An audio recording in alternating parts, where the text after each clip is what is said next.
Cordial saludo. Nuevamente queremos expresar las recomendaciones que se deben tener en cuenta para la protección contra esta pandemia que estamos viendo en estos momentos, que es el virus del COVID-19. En este momento vamos a hablar de los elementos de barrera dentro de los de protección personal. Soy John Sprocket, buscando que desde la academia seamos un faro que nos guíe a todos los que necesitamos tomar acciones en frente de este tipo de pacientes. Entonces, el conocimiento con respecto al comportamiento en las superficies está ya determinado. La vía, las dos vías principales de transmisión están dadas por aerosoles y el contacto con superficies. Hay una poca probabilidad de que la transmisión fecal oral pueda darse. Y esta forma de transmisión es algo similar entre lo que ocurre el COVID-1 al COVID-2.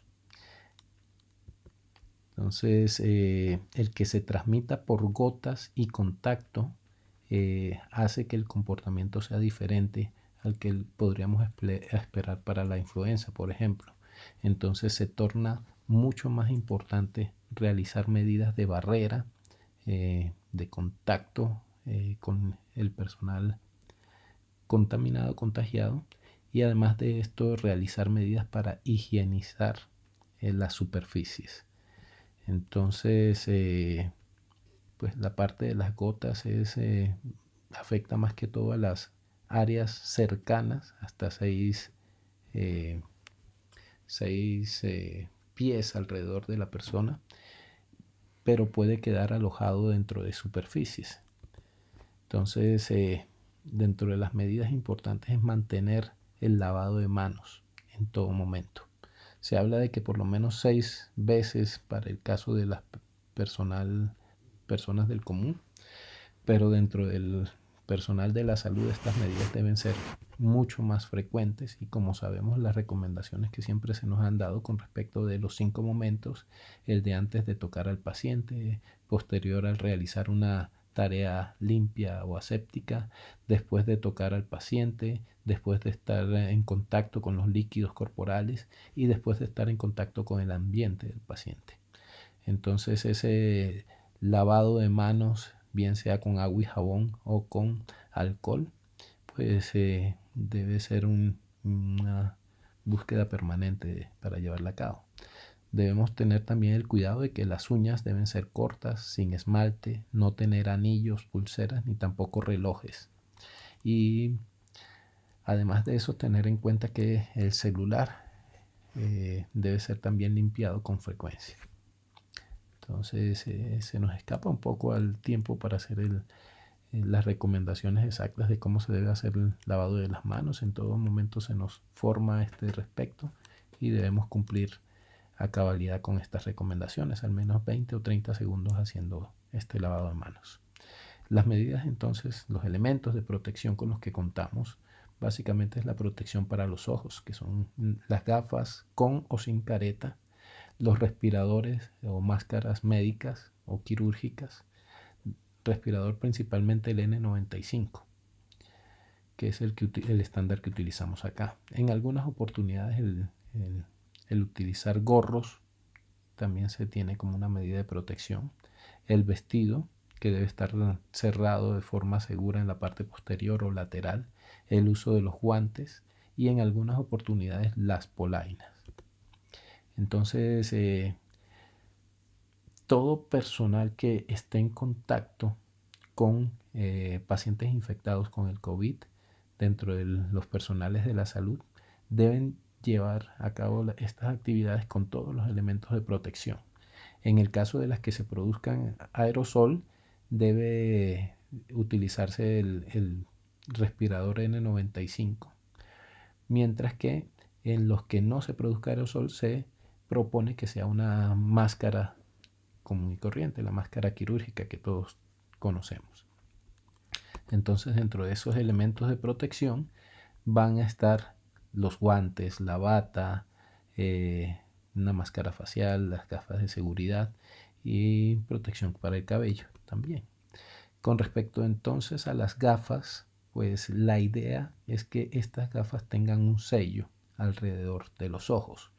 Las que no tienen ese sello pues brindan una menor protección, y el solo tener las gafas para aquellos que tienen problemas refractivos no les brinda la suficiente protección, dado que es el contacto con las manos en el momento que puedan estar irritadas los ojos el que puede favorecer por el contacto esa infección, además de las gotas que pueden saltar.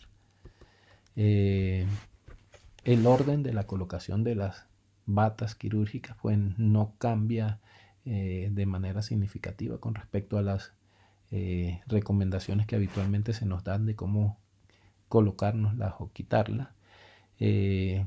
Como no estamos, por lo general no vamos a hacer un proceso aséptico, entonces no es necesario ser tan quisquillosos con respecto a ello, pero si es necesario hacerlo, debemos tomar estas medidas con cuidado. Entonces, por ejemplo, el no tocar la parte interna de la bata en el momento que vayamos a hacer el procedimiento aséptico, meter primero las manos, después anudar la parte superior y posteriormente anudar la parte posterior. Para retirar la bata contaminada, este es un punto crítico porque en ella puede estar presente las secreciones o los elementos donde está el virus presente. Por lo tanto, al momento de retirar, después de desanudarlo, retiramos primero las mangas y lo que hacemos es cerrar la bata para colocar la parte externa hacia el interior y posteriormente doblarla. Lo ideal sería eliminar estas batas, pero como vamos a ver situaciones en las cuales vamos a tener poco acceso a ellas, poco recurso, seguramente va a tocar hacerles una desinfección con hipoclorito o con algún otro elemento que puede ser alcohol al 70% más, o algún otro elemento de desinfección. Entonces, pues después de retirarnos la bata, debemos tener el cuidado de lavarnos las manos, porque este es el elemento que seguramente va a tener más contacto con el virus. Entonces, una de las recomendaciones que se están dando en la actualidad es que se haga una verificación por parte de un compañero o compañera de que se están llevando a cabo el proceso de colocación de los elementos de protección personal de la mejor forma posible. Entonces, esto pues disminuirá los errores y el riesgo para nosotros dentro del personal. Entonces, lo que debemos, la recomendación que se da es identificar pues los riesgos y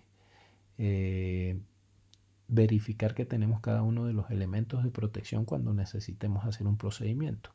Habrá momentos donde toque correr, por ejemplo, la reanimación, la intubación orotraqueal, pero siempre debemos garantizar nuestra seguridad. Lo primero que se hace es colocar la bata, posteriormente se coloca el respirador o la máscara, luego se colocan las gafas o la mascarilla. Pues en ese punto, en el momento que se pone también la bata, pues se coloca también el gorro, y lo último que se hace son colocar los guantes. Para retirar los elementos de protección, entonces lo primero que se hace son quitar los guantes, después se quita la bata.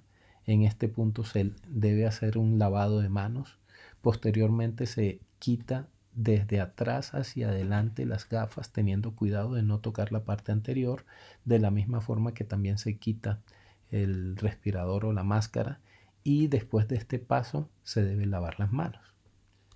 Hay que tener en cuenta que pues las gafas se reutilizan, entonces deben ser desinfectadas, lo mismo que la careta que puede estarse utilizando en algunas oportunidades. Entonces, de nuevo, la secuencia, el orden en el cual se colocan: nos lavamos las manos, nos colocamos un traje quirúrgico, si es el caso de un procedimiento que sea aséptico, colocarnos el gorro, las polainas, después la bata, el respirador o la máscara, las gafas y por último los guantes. La forma que nos vamos a eliminar entonces a retirar los elementos serán primero los guantes, después quitar la bata, con lo que teníamos que decir que colocar la parte de afuera hacia adentro, tratando de no tener contacto con esto. Lavarnos las manos, luego nos quitamos las gafas, el respirador. En este punto puede ser prudente un nuevo lavado de manos si hemos estado en contacto con la parte anterior del respirador o con la parte de adelante de las gafas. Después el gorro, las polainas y el traje quirúrgico para finalmente lavarnos nuevamente las manos. Entonces, excepto las gafas y los visores, deben desecharse todos estos elementos en la caneca roja.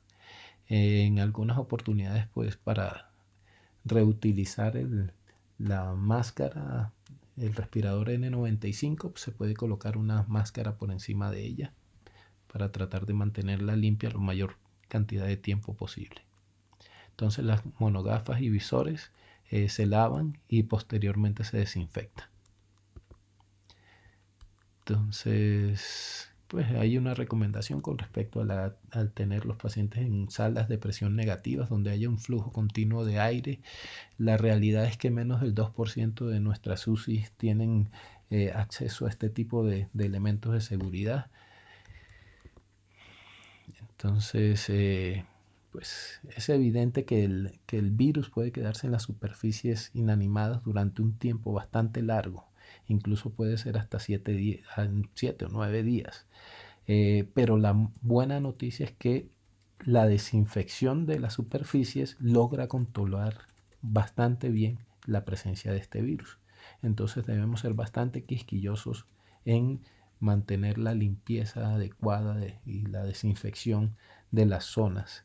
Entonces esta desinfección se puede hacer con hipoclorito y hay una recomendación para hacer este hipoclorito que es colocar al que viene al 0.1%, agregar 20 centímetros del hipoclorito, o sea 4 cucharadas, en 1 litro. Entonces ahí se logra una concentración al 0.1%. Con este lo podemos aplicar bien sea como un elemento de limpieza habitual o bien se coloca en un aspersor para aplicárselo a las zonas que nosotros deseemos que estén limpias.